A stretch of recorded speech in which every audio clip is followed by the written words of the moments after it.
everyone, and welcome back to another video where today I'm going to be saying something I did not think I would be saying as I woke up this morning.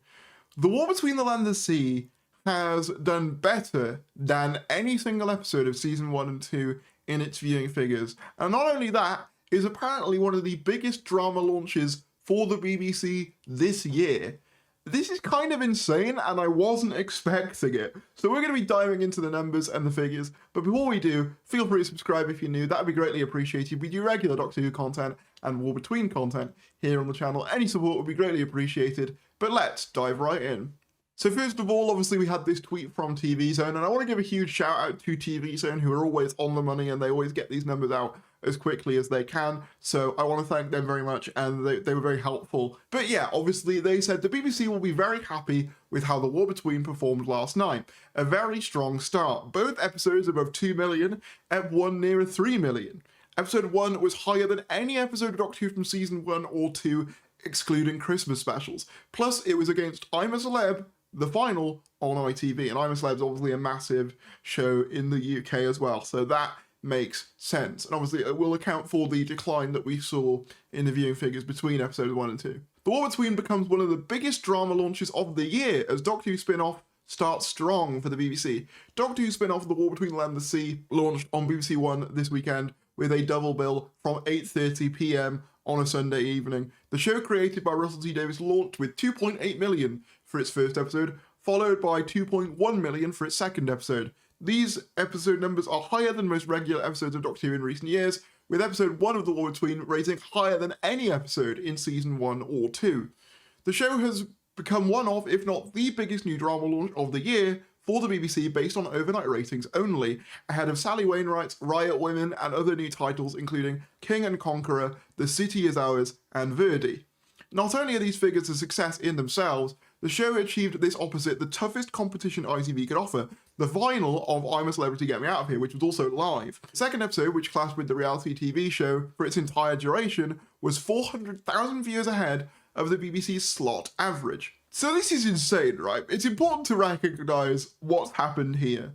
The Sea Devil spin-off, which has kind of been the collective punching bag of the Doctor Who fandom ever since it was announced. You know, people, let's be honest, I mean, I don't think I'm stepping out of line to say that hype wasn't exactly huge for this initially when, you know, it started sort of being talked about. Everyone was kind of like, really? They're doing a Sea Devil spin-off? That's what they want to do with this new Disney money and so on and so forth?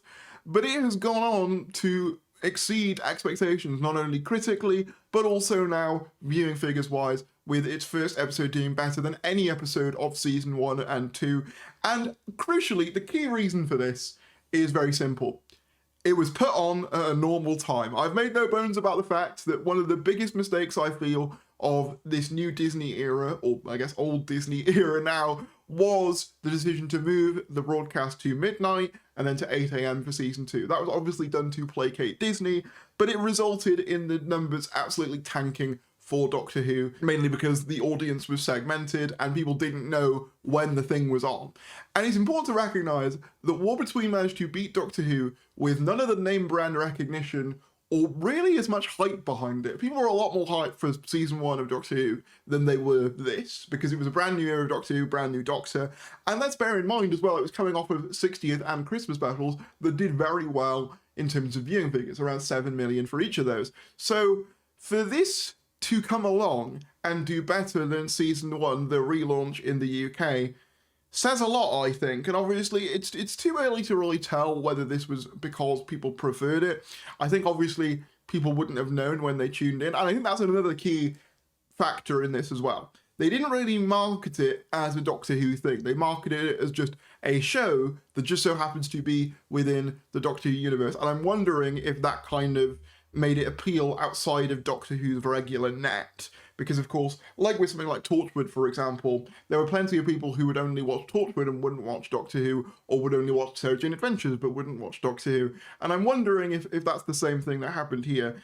But this, combined with a pretty good critical reception from everything I've been seeing, indicates that it could have legs in terms of catch-up numbers as well, which is even more important. Overnights obviously aren't as important as the consolidated numbers, but the fact alone that it has beaten all Doctor Who's overnight figures for season 1 and 2 is kind of insane, and just goes to show what a good time slot and not messing about with the release schedule does for a TV show like this. I said this back when Reality War released at a normal time, and that as well received a boost.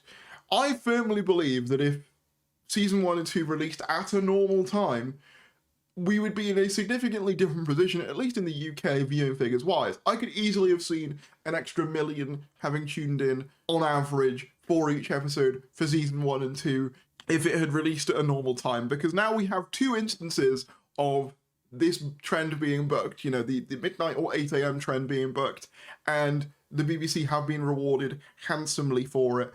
And I would imagine that whatever deals come with Doctor Who in the future, they are probably not going to want to mess with that kind of slot too much. If they can keep it on 7 o'clock on a Saturday, I think they will reap the rewards of that. Obviously, this was on slightly later, it was on 8 PM at Sunday.